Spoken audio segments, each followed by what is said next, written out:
Hello students, welcome to my YouTube channel home education. तो students, आज मैं आपको टेंस का A to Z नॉलेज बहुत ही शॉर्ट में दे रहा हूँ और आपका ज़्यादा टाइम भी वेस्ट नहीं होगा और आराम से आप टेंस को लर्न कर लेंगे। तो आइए मैं आपको फटाफट टेंस की पूरी जानकारी बहुत छोटे में समझा देता हूँ। इस जानकारी को सुनते हुए आप मेरे चैनल होम एजुकेशन को सब्सक्राइब कर लें। तो स्टूडेंट, आइए मैं सबसे पहले आपको बताता हूँ प्रेजेंट इंडेफिनिट टेंस। जैसा कि टेंस कुल 12 होता है, तो पहला है present indefinite tense. Present indefinite tense की पहचान होती है ता है, ती है, ते हैं, ता हूँ। हिंदी वाक्य के अंत में ऐसा लगता है।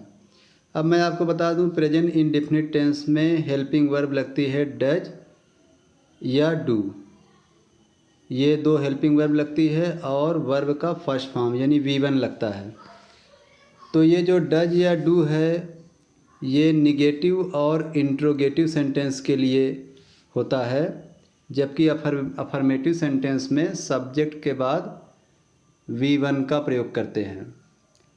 अगर सब्जेक्ट सिंगुलर है तो V1 में यस या ES को जोड़ देते हैं। अगर सब्जेक्ट प्लूरल है तो सब्जेक्ट के बाद V1 यानी वर्ब की फर्स्ट फॉर्म लगा देते हैं। ये आप अच्छी तरह जानते हो। तो ये था आपका प्रेजेंट इंडेफिनिट टेंस। अब आइए मैं आपको प्रेजेंट कंटीन्यूअस टेंस की डिटेल देता हूँ। हिंदी वाक्य के अंत में रहा है, रही है, रहे हैं, रहा हूँ आता है। प्रेजेंट कंटीन्यूअस टेंस में 3 हेल्पिंग वर्ब का प्रयोग होता है। Is, M, are plus V4 यानी वर्ब की चौथी फॉर्म यानी कि ING फॉर्म। ठीक है। अब मैं आपको बता दूं, सब्जेक्ट अगर सिंगुलर है तो आप इज लगाओगे, सब्जेक्ट अगर प्लूरल है तो आप आर लगाओगे, और सब्जेक्ट अगर आई है तो एम लगाओगे। ठीक है। अब मैं आपको बताता हूं तीसरा, present perfect tense. Present perfect tense की क्या पहचान है? चुका है, चुकी है, चुके हैं, चुका हूँ, ऐसा हिंदी सेंस होता है। और प्रेजेंट परफेक्ट टेंस में हेल्पिंग वर्ब हैज या हैव लगाते हैं प्लस V3 यानी वर्ब की थर्ड फॉर्म लगाते हैं।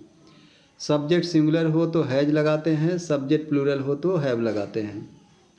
ठीक है, प्रेजेंट परफेक्ट टेंस था। अब मैं आपको बता रहा हूँ प्रेजेंट परफेक्ट कंटीन्यूअस टेंस। तो प्रेजेंट परफेक्ट कंटीन्यूअस टेंस की बात हो रही है।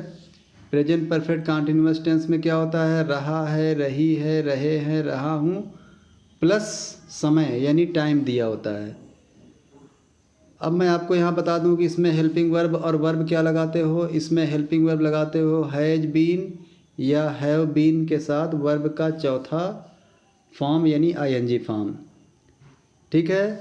सब्जेक्ट सिंगुलर तो हैज बीन और सब्जेक्ट प्लूरल तो हैव बीन। ठीक है।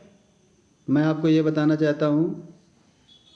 अब मैं आपको प्रेजेंट परफेक्ट कंटीन्यूअस टेंस के बाद मैं आपको ले चलता हूँ पास्ट इंडेफिनिट टेंस। तो पास्ट इंडेफिनिट टेंस में आइए। पास्ट इंडेफिनिट टेंस की पहचान क्या होती है? ता था, ती थी, ते थे, ये उसकी पहचान होती है। और पास्ट इंडेफिनिट टेंस में हेल्पिंग वर्ब लगती है डिड और प्लस V1 यानी वर्ब का फर्स्ट फॉर्म लगता है। तो डिड प्लस V1 को हम निगेटिव और इंट्रोगेटिव सेंटेंस में फॉलो करते हैं। बहुत ध्यान से सुनिएगा। डिड प्लस V1 को यानी वर्ब की फर्स्ट फॉर्म को निगेटिव और इंट्रोगेटिव सेंटेंस में फॉलो करते हैं, जबकि अफर्मेटिव सेंटेंस में सब्जेक्ट के बाद V2 लगाते हैं। यह है आपका पास्ट इंडेफिनिट टेंस। अब आइए मैं आपको पास्ट कंटीन्यूअस टेंस बताता हूँ। पास्ट कंटीन्यूअस टेंस की पहचान है रहा था, रही थी, रहे थे, ये हिंदी सेंस होता है। और इसमें हेल्पिंग वर्ब वाज या वर हेल्पिंग वर्ब लगती है और इसके साथ वर्ब की चौथी फॉर्म V4 लगती है यानी वर्ब की ING फॉर्म लगती है। सब्जेक्ट सिंगुलर तो वाज और सब्जेक्ट प्लूरल तो वर का प्रयोग करते हैं। तो ये था पास्ट कंटीन्यूअस टेंस। उसके बाद आइए past perfect tense. Past perfect tense में आपको मैं बता दूं, हैड के साथ वर्ब की थर्ड फॉर्म लगती है और इसकी पहचान है चुका था, चुकी थी, चुके थे, ये इसकी पहचान है। तो हैड के साथ थर्ड फॉर्म लगती है। इसमें सिंगुलर प्लूरल की कोई बात ही नहीं है, सिर्फ एक ही हेल्पिंग वर्ब लगती है हैड के साथ थर्ड फॉर्म। अब आइए अब मैं आपको बता दूं past perfect continuous tense. Past perfect continuous tense की पहचान है रहा था, रही थी, रहे थे के साथ समय भी दिया होता है। तो इसमें हेल्पिंग वर्ब लगती है हैड बीन के साथ V4 यानी वर्ब की चौथी फॉर्म लगती है। इसमें भी सब्जेक्ट सिंगुलर प्लूरल का कोई झंझट नहीं है, सिर्फ एक ही हेल्पिंग वर्ब है हैड बीन। ठीक है। उसके बाद मैं आपको ले चलता हूँ future indefinite tense. Future indefinite tense की हिंदी पहचान है गा गी गे हिंदी वाक्य के अंत में। इसमें जो है हेल्पिंग वर्ब विल शैल लगती है, विल शैल के साथ वर्ब का फर्स्ट फॉर्म लगता है। सब्जेक्ट सिंगुलर तो विल और सब्जेक्ट प्लूरल जैसे आई और वी के साथ शैल लगता है, बाकी के साथ विल। याद रखिएगा आई और वी के साथ शैल लगता है, बाकी के साथ विल लगता है।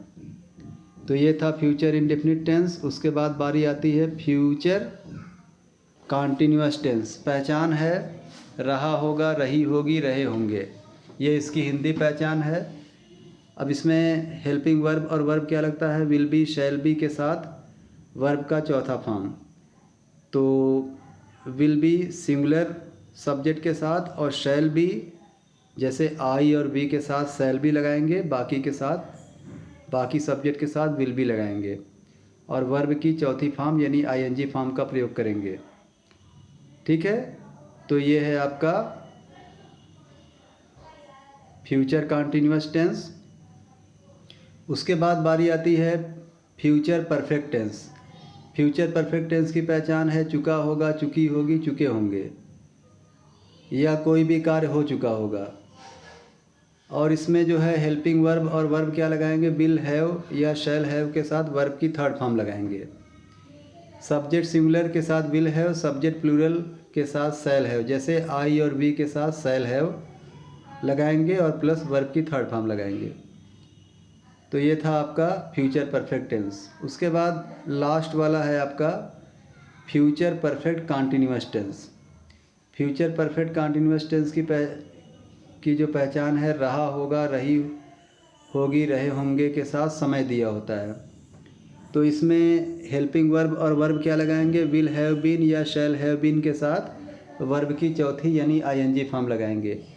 सिंगुलर सब्जेक्ट के साथ विल हैव बीन और प्लूरल सब्जेक्ट जैसे आई और वी के साथ शैल हैव बीन लगाएंगे और वर्ब की चौथी फॉर्म यानी वर्ब की आईएनजी फॉर्म लगाएंगे।